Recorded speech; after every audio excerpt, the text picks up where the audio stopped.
आज पूरे दिन रेल रोको आंदोलन को लेकर चर्चा होती रही। कई जगहों से अच्छी तस्वीरें भी आई, तो कई जगह से ऐसी तस्वीरें भी आई जहां किसान रेल के पटरियों पर लेट गए थे। वहीं हरियाणा में प्रदर्शन कर रहे किसानों के लिए चाय और पकौड़े की व्यवस्था भी की गई थी। उन्नाव में जिन लड़कियों का शव पाया गया था, उसकी पोस्टमार्टम रिपोर्ट अब आ चुकी है। मामले में खुद मुख्यमंत्री योगी आदित्यनाथ ने डीजीपी को निर्देश दिया है।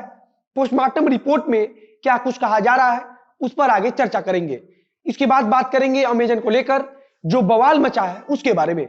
नमस्कार, मेरा नाम है मोहित कुमार सिंह और आप देख रहे हैं जनता जंक्शन का विशेष कार्यक्रम जनता जंक्शन शो।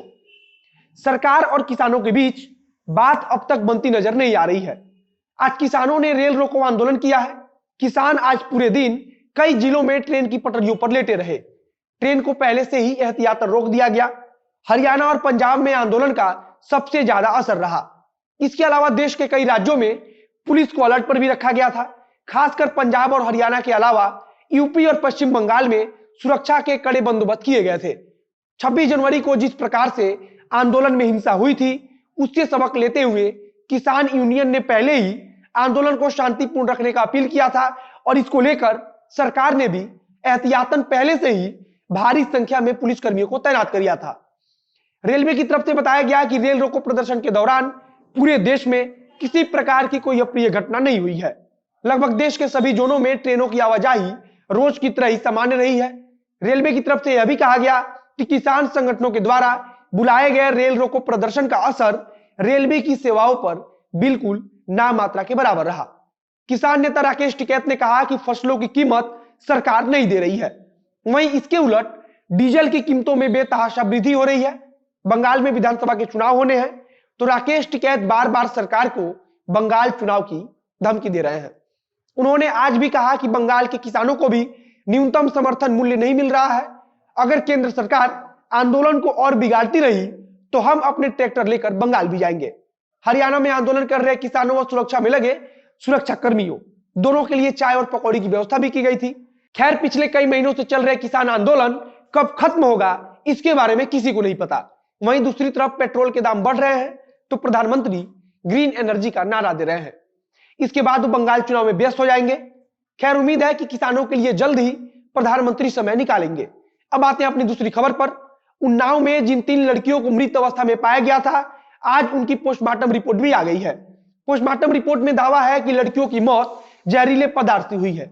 मीडिया में चल रही खबरों के अनुसार पोस्टमार्टम रिपोर्ट में इस बात का खुलासा हुआ है कि मौत से 6 घंटे पहले उन लड़कियों ने कोई जहरीला पदार्थ खाया था।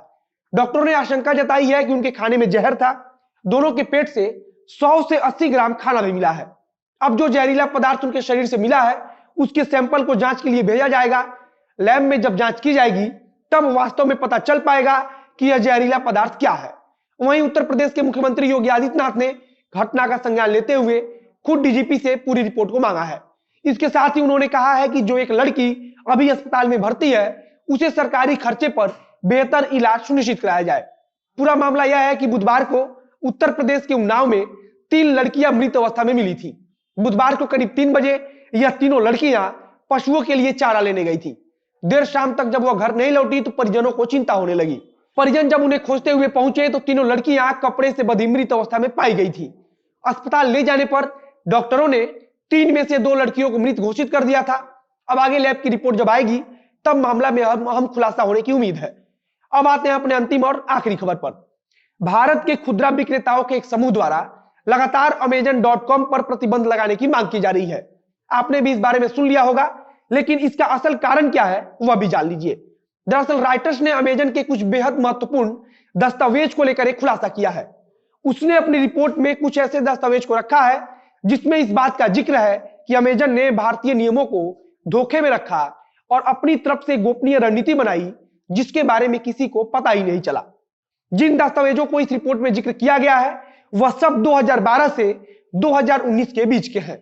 इसमें ध्यान देने वाली बात है कि 2012 से 2014 तक देश में कांग्रेस की सरकार भी रही थी। वहीं 2014 से 2019 में मोदी सरकार ही रही है। रिपोर्ट में कहा गया है कि साल 2019 में अमेजन भारत में होने वाली बिक्री का 35% हिस्सा सिर्फ 2 विक्रेताओं का था।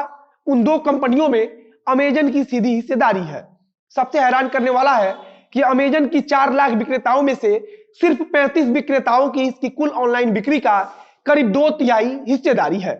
वहीं नियमों के मुताबिक अमेजन खुद बिक्री करने वाली किसी भी कंपनी में हिस्सेदारी नहीं ले सकता है, लेकिन अमेजन ने इस नियम को ताक पर रखा। अब इसी चीज को लेकर confederation of all India traders ने प्रतिबंध की मांग रखी है। आज की जनता से शो में बस इतना ही। वीडियो अच्छा लगा हो तो शेयर कीजिए, फेसबुक पर देख रहे हैं तो पेज को लाइक कीजिए, यूट्यूब पर देख रहे हैं तो चैनल को सब्सक्राइब कीजिए। मिलते हैं फिर बहुत जल्द अगले वीडियो में। कैमरे के पीछे खड़े हैं पीयूष रसिया और मैं मोहित कुमार सिंह। धन्यवाद।